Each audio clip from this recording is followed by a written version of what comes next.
justamente un año las expectativas eran altas en los Estados Unidos y, por qué no decirlo, en el mundo. Tras 4 años de una presidencia inverosímil para la primera potencia mundial de la mano de Donald Trump y con la imagen latente de una democracia herida tras el asalto al Capitolio, el 20 de enero del año 2021, Joe Biden llegaba a la presidencia de este país tras convertirse en el candidato más votado en una elección. Lo hizo prometiendo un nuevo comienzo, prometiendo unir a una nación dividida, comprometiéndose a recomponer las relaciones con aliados históricos y anunciando el regreso de ese Estados Unidos poderoso a la escena mundial. Pero un año después, el escenario es muy distinto. La popularidad del demócrata va en caída, bajando casi 20 puntos desde que asumió, con la acusación infundada del fraude electoral enarbolada por Trump aún dando vueltas entre sus seguidores y una facción importante de los republicanos. El país está lejos de haber sanado sus heridas y, si bien la democracia más antigua del mundo sigue respirando, no lo hace tranquila. La amenaza de la pandemia también persiste, con Omicron aumentando los contagios y las hospitalizaciones y demostrando que falta aún para esa independencia del virus que el propio Biden prometió hace unos meses atrás. A eso se suma la compleja situación económica, con una inflación a niveles récord. Y si bien apenas asumió, Biden dio señales del regreso de los Estados Unidos a la escena multilateral con, por ejemplo, la reincorporación inmediata al Acuerdo de París, 2021 deja en la retina el bochorno de la retirada de Afganistán y las tensiones que hasta hoy aumentan con China y Rusia. Pero a Biden aún le quedan 3 años en el cargo y es en este donde va a enfrentar su mayor desafío. Los próximos meses, de cara a las elecciones legislativas de medio término, serán claves para definir el rumbo de su presidencia y ver qué tan fuerte sigue siendo o no la figura de Donald Trump, para ver si fue solo un mal primer año marcado por crisis mundiales o si el país más poderoso del mundo transita un camino sin retorno. Soy Jacinta Molina y aquí comenzamos Conexión Global Prime.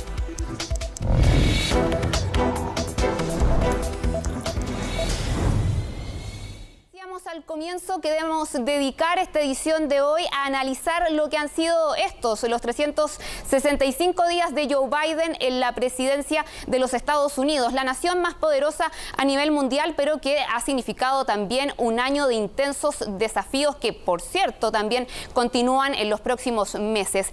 ¿Cómo se han vivido estos 12 meses? Nos lo cuenta todo Laura Soto en su informe.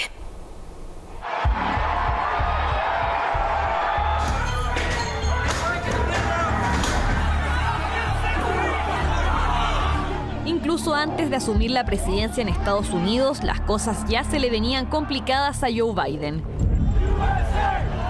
Tras el asalto al Capitolio por parte de simpatizantes de Donald Trump y con un país dividido, el mandatario recién electo apuntaba a cambiar el rumbo del país. Hoy, en este día de enero, toda mi alma está en esto: unir a Estados Unidos, unir a nuestra gente y unir a nuestra nación. Y le pido a todos los estadounidenses que se unan a esta causa. Pero a 12 meses de ese discurso, el mandatario no ha encontrado ese apoyo que tanto buscaba. Con 78 años, Joe Biden se convertía en el presidente de mayor edad que haya tenido Estados Unidos y también el más votado en la historia del país. Apenas llegó a la oficina oval, su primera acción fue reincorporar a Estados Unidos al Acuerdo de París, pacto para la lucha contra el cambio climático del que se había retirado su predecesor. Así, Biden buscaba reivindicar a la Casa Blanca ante el mundo. Supongo que no debería disculparme, pero sí me disculpo por el hecho de que Estados Unidos en la última administración se retiró de los acuerdos de París y nos dejó en una situación difícil. Pero este gesto no sería una salvaguardia a los problemas que enfrentaría más adelante. En julio, la variante Delta se propagaba con rapidez en el país y los casos de COVID-19 iban al alza. Sumado a eso, menos de la mitad de la población estaba completamente vacunada. Aún así, el presidente Biden se mostraba optimista. Hace 245 años le declaramos nuestra independencia a un rey. Hoy estamos más cerca que nunca de declararle nuestra independencia a un virus mortal. Fue una declaración de victoria prematura porque la situación está lejos de mejorar. Con la llegada de Omicron, Estados Unidos alcanzó este mes un récord mundial de más de 1 millón de casos diarios. Y las hospitalizaciones han llegado a su punto máximo desde el inicio de la pandemia en el país.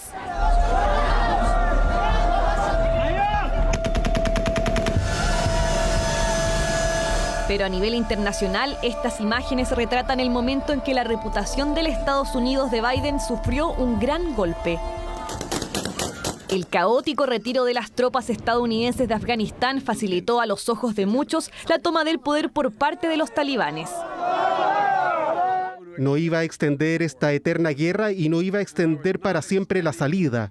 Asumo la responsabilidad de la decisión. Ahora algunos dicen que deberíamos haber comenzado las evacuaciones masivas antes. Respetuosamente no estoy de acuerdo. Este no fue un intento exitoso. Creo que en el futuro debemos establecer nosotros mismos metas más pequeñas con tales misiones. En paralelo, las tensiones entre China y Estados Unidos se mantuvieron más vivas que nunca. Esto por el creciente daño a las libertades civiles de los habitantes de Hong Kong y también las amenazas de invasión por parte de Beijing a Taiwán, lo que abrió un nuevo flanco entre Biden y Xi Jinping. Otro dolor de cabeza para el demócrata ha sido el creciente temor a una posible invasión rusa a Ucrania. Una crisis en la que la Casa Blanca ha dado su apoyo irrestricto a la ex república soviética. Le dejé claro al presidente Putin que si él hace más movimientos, si entra a Ucrania, habrá severas sanciones. Incrementaremos nuestra presencia en Europa con nuestros aliados de la OTAN. Un flanco que sigue abierto y en el que el jefe de la diplomacia estadounidense advirtió este miércoles un posible aumento de la presencia militar rusa en su frontera con Ucrania durante su visita a Kiev. Si el año no ha sido fácil para el presidente Biden en materia diplomática, tampoco lo ha sido desde el punto de vista económico. Estados Unidos alcanzó su índice de inflación más alto en casi 40 años. Sumado a esto, gran parte de la agenda del mandatario ha quedado estancada en el Capitolio, la que ha sido obstaculizada incluso por los propios miembros de su partido, como es en el caso de la reforma electoral que se debate en el Senado. He tenido estas conversaciones calmadas con miembros del Congreso durante los últimos 2 meses. Estoy cansado de estar calmado. Es el agotamiento de un presidente que inició su mandato con un sólido 57% de aprobación, pero que ahora ha caído casi 20 puntos, quedando solo detrás de Donald Trump durante el mismo periodo de su mandato. Es su alicaída popularidad la que amenaza con quitarle su frágil mayoría en la Cámara y el Senado en las elecciones parlamentarias de noviembre. El tiempo corre y son pocos los meses que le quedan para revertir esta situación. Bueno, y quizás uno de los elementos que más nos permiten evaluar precisamente lo que ha sido la gestión de un mandatario son las encuestas de popularidad. Y tenemos los datos de una de las más respetadas en los Estados Unidos, la encuesta de Gallup, que nos habla de cómo ha sido la aprobación y desaprobación de Joe Biden desde que asumió la presidencia hasta el punto en el que estamos el día de hoy. De hecho, la aprobación a ese día de enero, 21 de enero del 2021, llegaba al 57%, mientras que la desaprobación estaba en un 37%. Un año después, casi un año después, en diciembre del 2021, esos índices se han modificado ampliamente. La aprobación ha caído y ha llegado al 43%, mientras que la desaprobación ha aumentado y se refleja en el 51%. Eso habla además de las complejidades, ¿no?, que ha enfrentado Joe Biden en este primer año. Una serie de factores podrían explicar todo esto, por cierto, la pandemia, la situación económica. Además, también en materia internacional se vio que hay un efecto con lo que fue, por ejemplo, el repliegue de las tropas en Afganistán. Vamos a estar analizando, por cierto, ampliamente todo aquello. Pero si comparamos también estas cifras que tienen a Joe Biden, de hecho, como uno de los presidentes recientes estadounidenses que alcanza una menor popularidad, lo cierto es que no es el que ha enfrentado una situación más compleja en este respecto. Solo es superado por su antecesor, Donald Trump, que de hecho acá tengo los datos, llegaba a una aprobación del 44% en ese primer mes que asumió la presidencia en el 2017 y de hecho esa popularidad descendió drásticamente al 39% al 29 de enero del 2018. Si lo comparamos, por cierto, con estos números que nos entrega la encuesta Gallup sobre lo que ha sido este primer año de mandato de Joe Biden.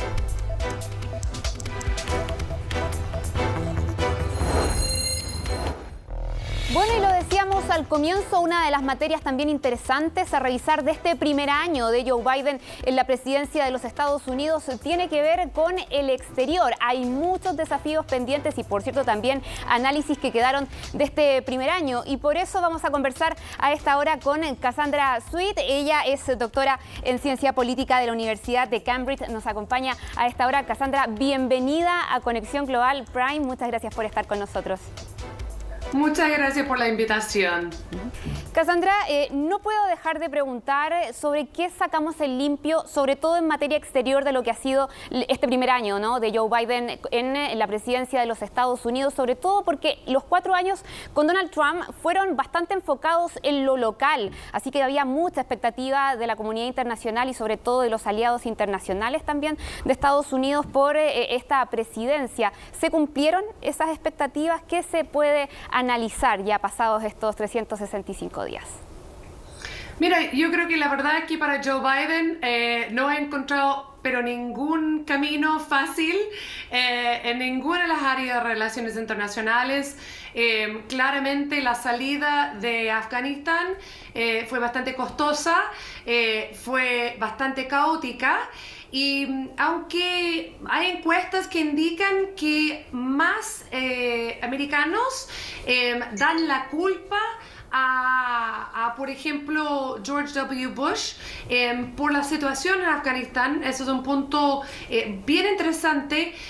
Sin embargo, alrededor de 36% de la población de Estados Unidos se registra como muy insatisfecho, especialmente con la salida de Afganistán. Y arriba de esto, obviamente, son las relaciones de Estados Unidos con los dos otros poderes en la geopolítica que vemos ahora, que es la situación con Rusia y Ucrania, y al otro lado, las relaciones bien tensas entre China y Estados Unidos. Claro, vamos a andar en eso en unos minutos más, pero este punto que tú abordabas, el tema de la retirada de las tropas de Afganistán, parece haber dejado un impacto bastante grande en la imagen internacional de los Estados Unidos, pero también a nivel local, porque estaba haciendo el ejercicio de revisar también las encuestas de opinión en cuanto a la aprobación, pero también la desaprobación de Biden, mirando por ejemplo la encuesta Gallup, y al parecer el punto de inflexión donde empieza a descender esta aprobación y aumentar esa desaprobación fue en agosto, que es justo cuando ya se confirma este repliegue de las tropas. ¿Tuvo algo que ver también en eso, lo que es el índice de popularidad del presidente? Mira, sin embargo, dejando todos los otros detalles nacionales afuera de la cuenta, porque la verdad es que el verano para Biden acá en Estados Unidos fue bien duro por los temas de inflación, por el resurgimiento ahora de Omicron. La salida de Afganistán al inicio, yo creo que un porcentaje no menor de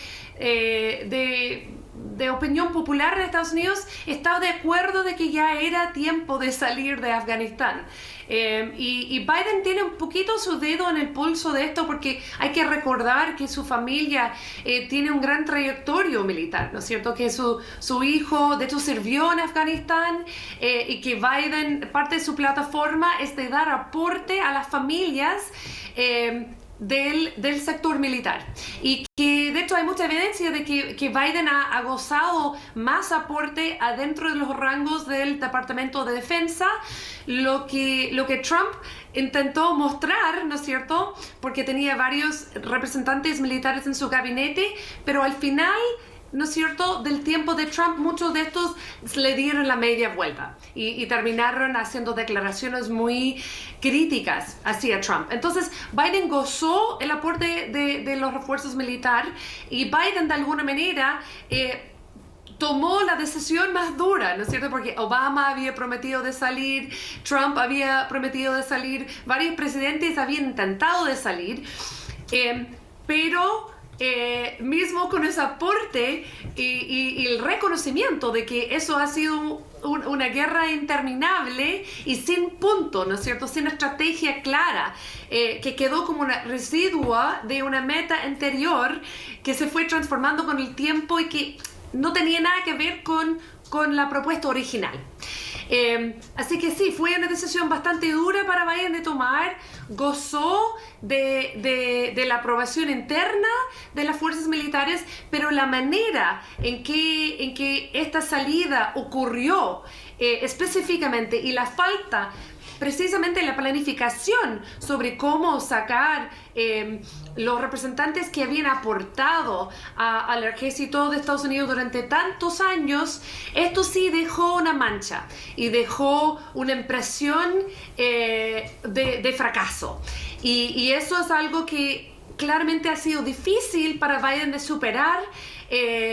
Y que afecta la manera en que él maneja ahora todas sus relaciones internacionales, porque existe la percepción que él no podía sostener más una vergüenza, más una situación tan caótica, tan fuera de control como fue la salida de Afganistán. Claro, es cierto que a Biden le tocó concretar esto luego de un acuerdo que llega a la administración anterior, ¿no?, de Donald Trump con los talibanes, y por cierto también todos los años en que el tema estuvo en la discusión, Biden es quien lo concreta y le pone una fecha, pero se ha hablado, algunos analistas plantean que con lo caótico que todo esto fue, dejó también ahí una imagen sobre todo a otros países que estaban integrando esta misión militar, como que Estados Unidos, entre comillas, no era un socio tan confiable. Incluso en Europa se habla de tener que potenciar la defensa del propio territorio europeo luego de lo que ocurrió con Estados Unidos para no depender precisamente de esta potencia norteamericana. ¿Cómo lo ves tú? ¿Concuerdas con eso?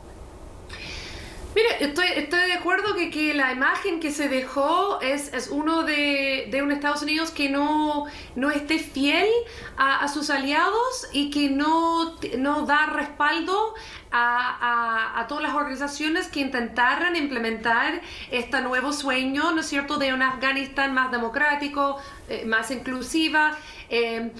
Sin embargo, yo he escuchado y he conversado con gente que trabaja en el gobierno de Biden y que lo ven por el otro lado.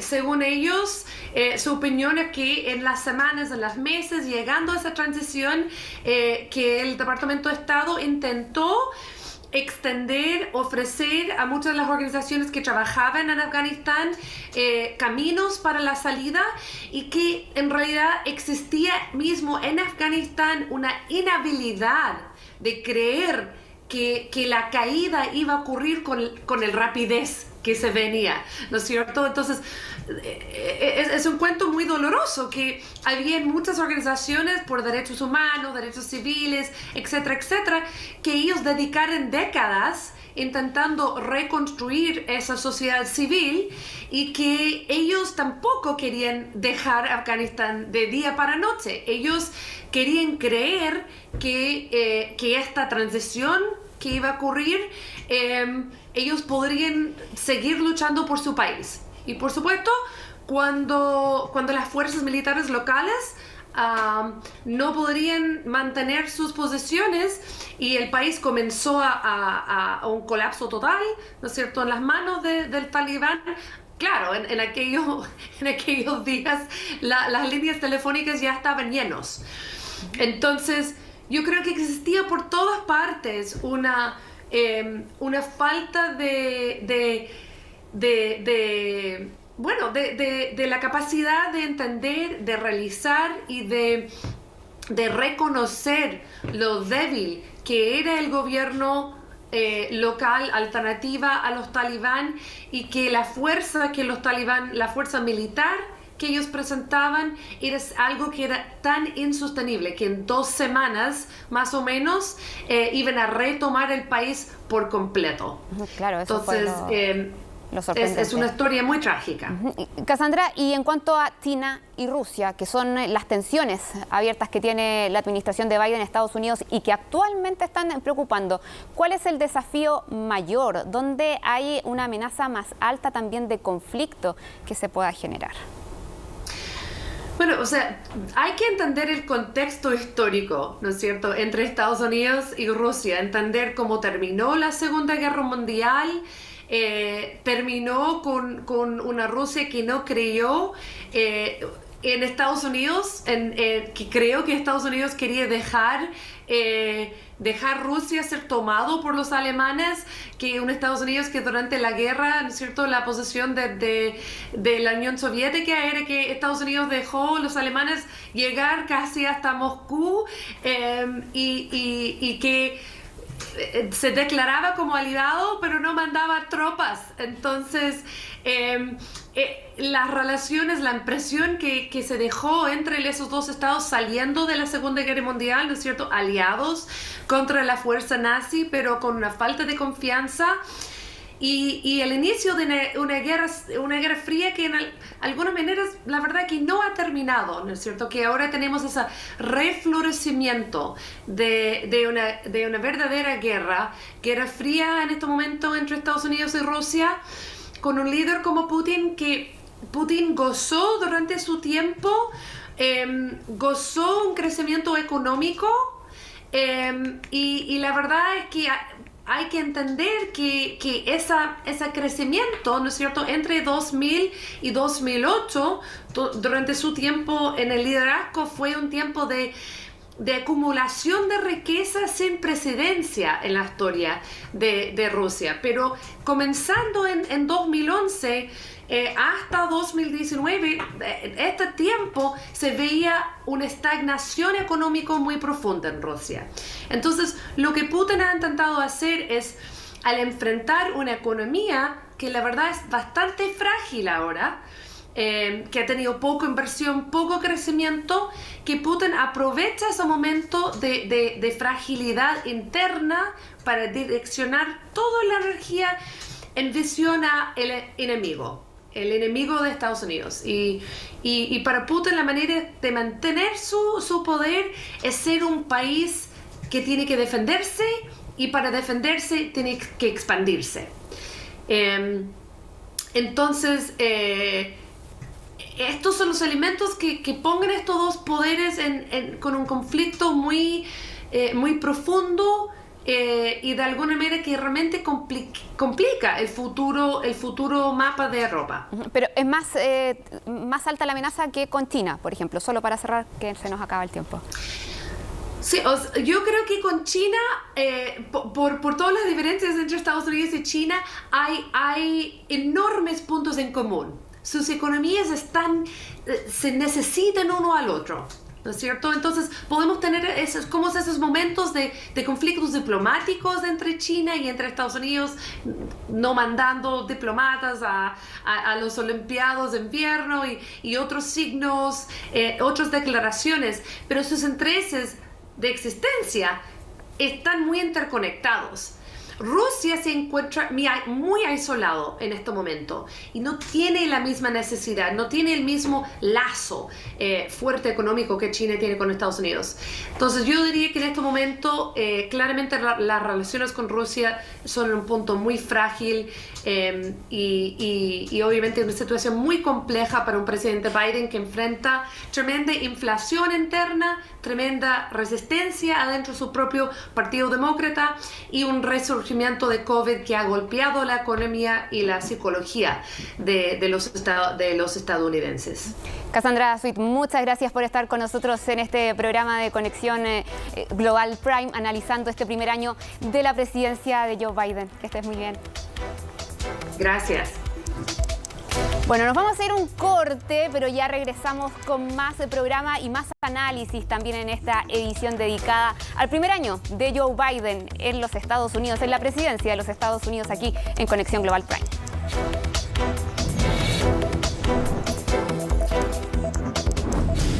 Samsung A12NE por solo 5,413 pesos mensuales. Seamos claro.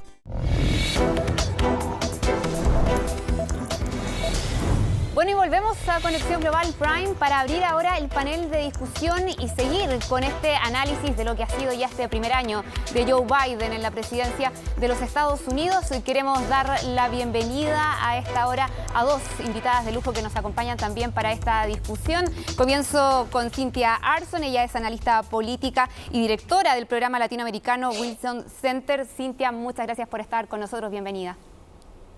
Gracias por la invitación. También queremos darle la bienvenida a Tonya Hope Navas. Ella es analista política, directora del Centro de Asuntos Internacionales Ralph Bunche, que nos acompaña también a esta hora para esta discusión. Bienvenida.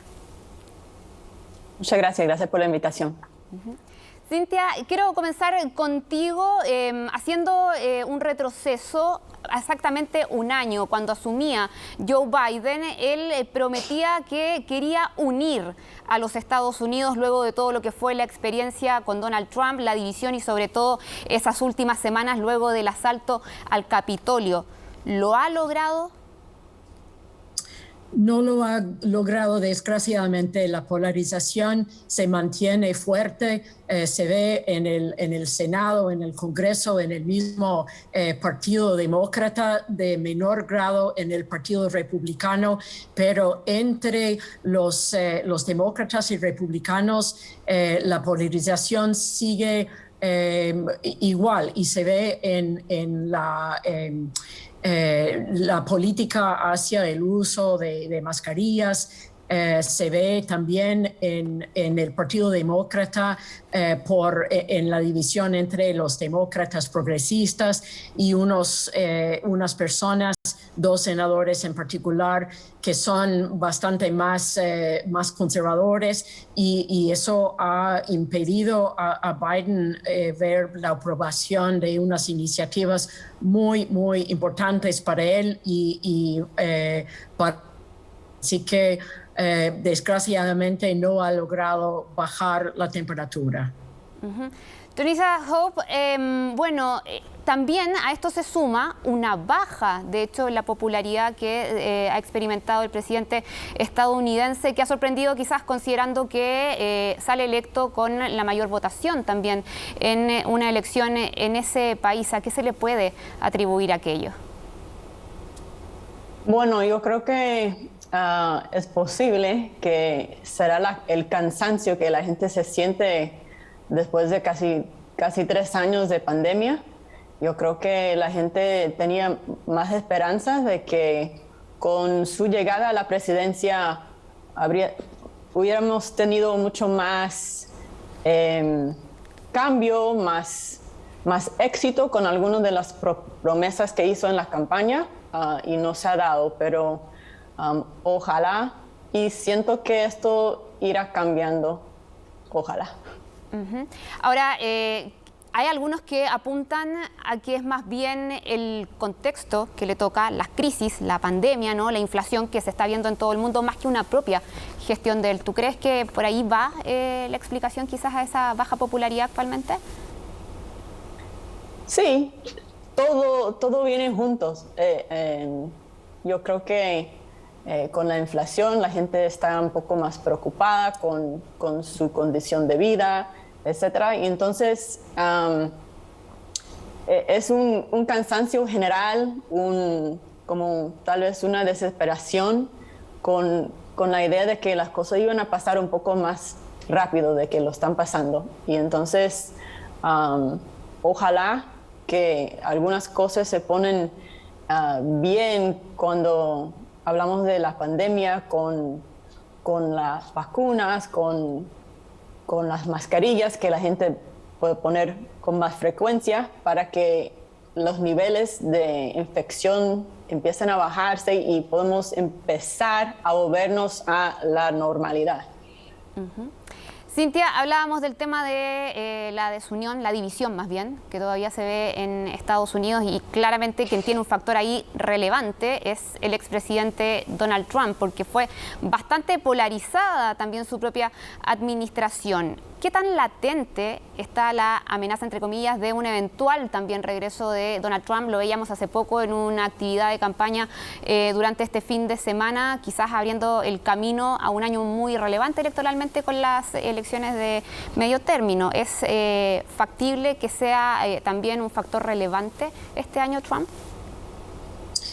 Obviamente es un factor muy relevante para la política de los Estados Unidos. Está amenazando a todos los republicanos que están en su contra. De hecho, muchos que votaron a favor del impeachment están jubilándose del Congreso. Está intentando influir mucho en las campañas en muchos estados, tanto para el Senado como en la Cámara. Y se muestra que todavía tiene un poder muy fuerte dentro del partido. Pero yo diría que el partido mismo parece ser dividido entre si es deseable o no tener a Trump como candidato presidencial en las elecciones de 2024. Entonces sigue siendo pues un factor muy, muy poderoso dentro del partido, pero sigue pues igual una figura que divide mucho al país y que muchos independientes, digamos, e incluso muchos demócratas, si bien no están muy a favor de Joe Biden, tampoco quieren ver un regreso a este pasado de tanta división.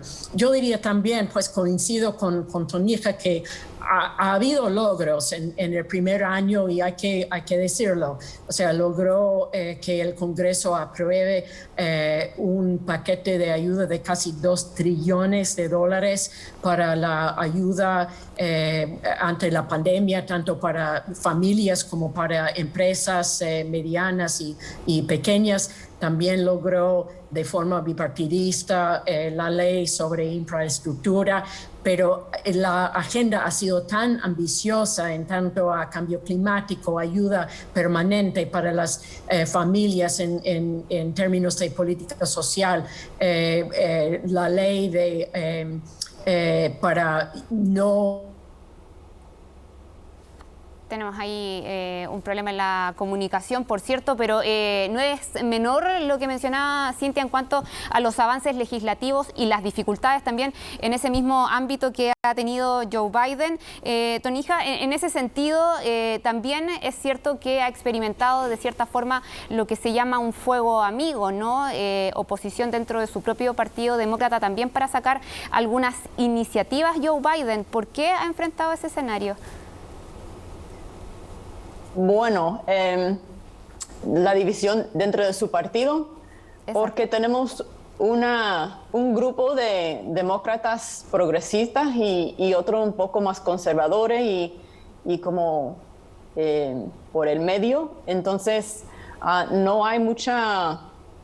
no están de acuerdo en ciertas cosas muy claves que van a facilitar que llegue a pasar su legislación. Entonces, lo que tiene que hacer es llegar a un acuerdo dentro del Partido Demócrata para realmente poder avanzar algunas de las iniciativas que él quiere pasar. Porque obviamente no va a tener ayuda de parte del Partido Republicano, así que los demócratas tienen que buscar la unión para poder avanzar.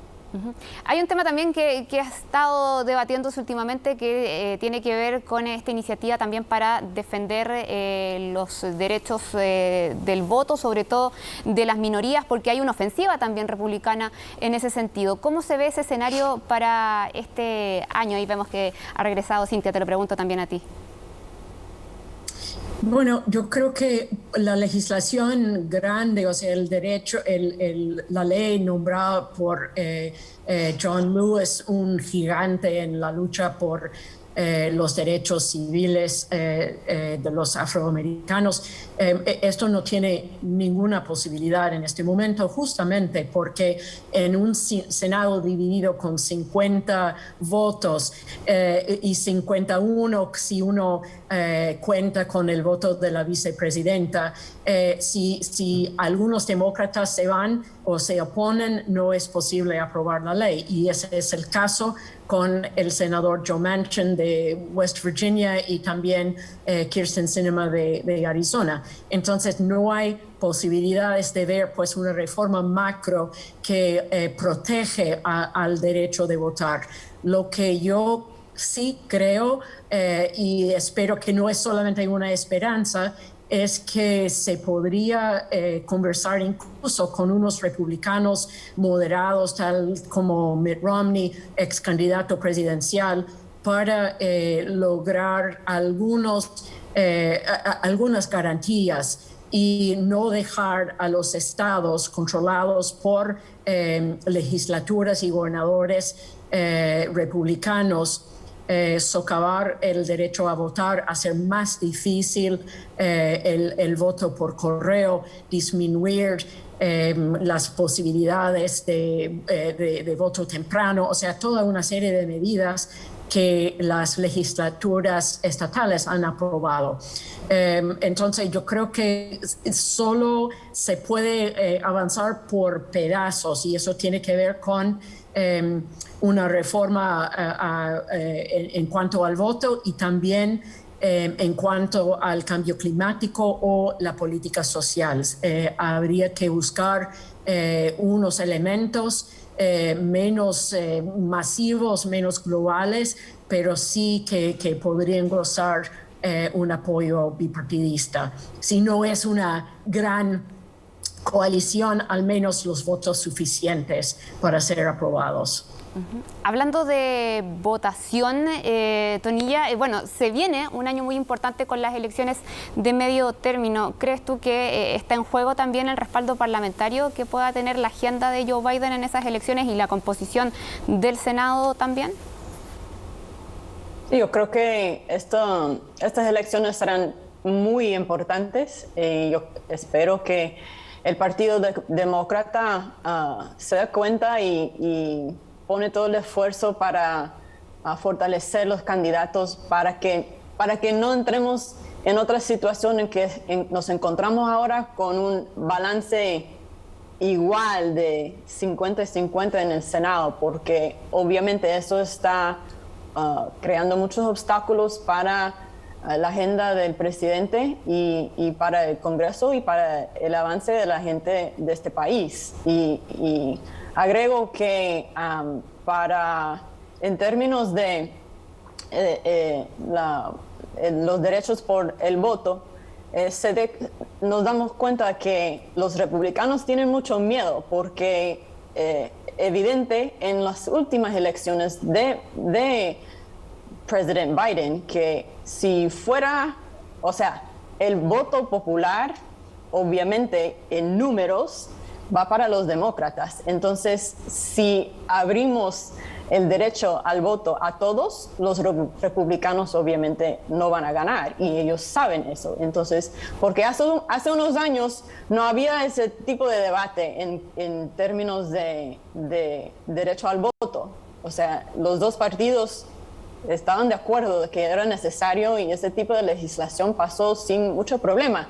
Entonces, ahora, porque lo que pasó en las últimas elecciones es evidente que la mayoría de la gente de este país están en línea con lo que quiere Joe Biden y está obstaculando los senadores en el Senado, porque si ellos dejan eso a la gente, al pueblo, esto sí pasa, pero como ellos están bloqueando, no va a pasar. Por último, tengo una pregunta para ambas, porque con este análisis de la presidencia de Joe Biden no podemos dejar de hablar de Kamala Harris, ¿no? La primera mujer en llegar a la vicepresidencia. Había mucha expectativa por su cargo, lo que iba a ser su gestión, pero hemos visto que en este primer año, por lo menos, ella ha tenido ahí algunas complicaciones. ¿Cómo lo ven ustedes? Parto contigo primero, Cynthia. Bueno, yo coincido que ha sido un año complicado y difícil para la vicepresidenta. Tenía bajo su cargo el liderazgo sobre la política hacia Centroamérica. Eso no le fue bien, pero todavía está involucrada y yo creo que esto va a seguir. Se complicó también la política migratoria. Fue acusada de no ir a la frontera, finalmente fue a la frontera, pero no está bajo su mando la política migratoria, entonces fue una acusación o una crítica un poco injusta. Pero de la misma forma, en términos de la política doméstica, está encargada de la política racial en Estados Unidos, que sigue siendo pues un tema muy caliente, donde la misma comunidad afroamericana no ve que ha habido reformas suficientes a los departamentos de policía, donde los derechos a votar están cada vez más limitados y restringidos. Entonces, la entrega a esta parte de la coalición democrática también no le ha ido muy bien, y estoy convencida que a la luz de las elecciones presidenciales en el 24 va a haber otros candidatos que surgen para buscar la nominación y para competir con Kamala Harris. O sea, ella puede ser la candidata demócrata. Podría ser, pero hay también primarias demócratas antes de la convención donde nombran al candidato, y yo creo que esto va a ser, pues, vamos a ver campañas muy calientes, muy duras, para poder seguir en los pasos de Joe Biden. Claro, ¿y qué pasa con Joe Biden? Porque él hasta el momento insiste con que quiere ir a la reelección, aunque se ha puesto en duda también. ¿Descartado entonces? Está en duda porque, bueno, él va a tener como 82 años, entonces es difícil para una persona, ya es el presidente más viejo en la historia de Estados Unidos, y postular por 4 años más sería difícil, y yo creo que mucha gente va a decir que ya es tiempo para ceder a una persona más joven que podría atraer a los jóvenes y la parte de la coalición democrática que es joven y busca el cambio. Y Tunija, ¿cómo lo ves tú este primer año de Kamala Harris en la vicepresidencia y también la posibilidad de que sea ella una carta presidencial en 2024? Bueno, a mí me gustaría verla como candidata para la presidencia en el 24. Yo creo que este primer año ha sido difícil para ella. Tenemos ahí un problema en la comunicación con Tunija. Vamos a ver si lo podemos ahí restablecer para volver a escucharle. ¿Nos escuchas bien? Yo le escucho. ¿No fantástico, fantástico. Entonces puedes continuar. Bueno, que ella ha sido un año difícil para ella, pero yo creo que no ha sido fácil para ella en términos de cobertura de los medios, que no la han cubierto bien. Entonces, esto ha sido un poco un reto que ella tiene que pasar. Ella ha hecho bastantes cosas, pero realmente para los medios, por ejemplo, pasar tiempo hablando de una cosa que compró en Francia que cuesta $300, algo así. Estos son el tipo de cosas que no ayuda a una vicepresidenta, que no vale la pena realmente cubrir en las noticias. Así que yo espero que ella pueda tener más visibilidad y que no le pasan cosas que realmente no tienen mucha esperanza de salir bien. O sea, ser vicepresidente en los Estados Unidos es difícil porque realmente lo que la gente quiere es el presidente, y el vicepresidente es como un placeholder, como alguien ahí como que ceremonial tal vez. Pero yo creo que el presidente Biden le ha dado varias cosas, varios proyectos importantes, y espero que en el próximo año todo el mundo tendrá la oportunidad de ver realmente lo que ella puede hacer, y porque yo sé que ella tiene mucha capacidad de hacer cosas muy grandes. Claro, 2023 va a ser un año bastante relevante también de cara a ese comicio presidencial. Tonija, Cintia, muchas gracias por esta conversación con Conexión Global Prime y con este debate también que nos ha permitido poder clarificar y poder ver también en profundidad lo que ha sido este primer año de Joe Biden en la presidencia de los Estados Unidos. Gracias a ambas. Gracias. Muchas gracias.